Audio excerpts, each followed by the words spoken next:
What if worry, stress, and anxiety was not a natural reaction?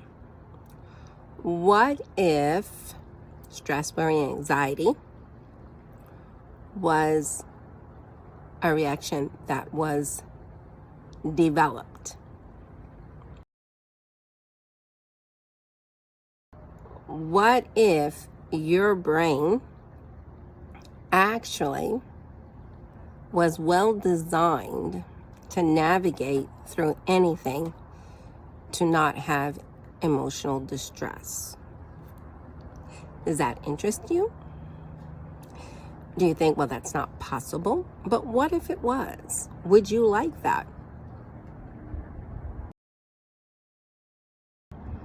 My name is Renee Thomas. I'm an advocate and a presenter on Self-Help Way that guides your brain to live life without emotional distress.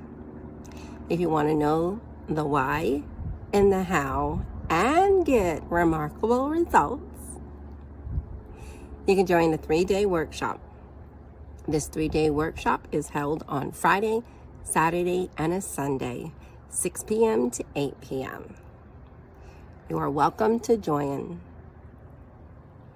to see how remarkable your brain was designed to be your ally. See, if your brain is not your ally and you say your brain is getting in your way, it doesn't have to be that way. Your brain can be your BFF. And simply because there was a gap in our education, just like reading and writing was a basic skill taught to us, this particular skill was not included. And so therefore, we have had to navigate on our own. And it's been a trial and error.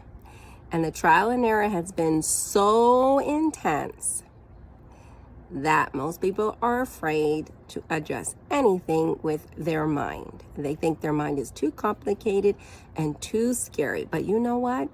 It's actually pleasant, fast, and lasting to address your brain. When you know how to do it, when you understand its language, it becomes pleasant, fast, and lasting. It becomes experiences that you look forward to doing because you understand the benefit. I'll see you there.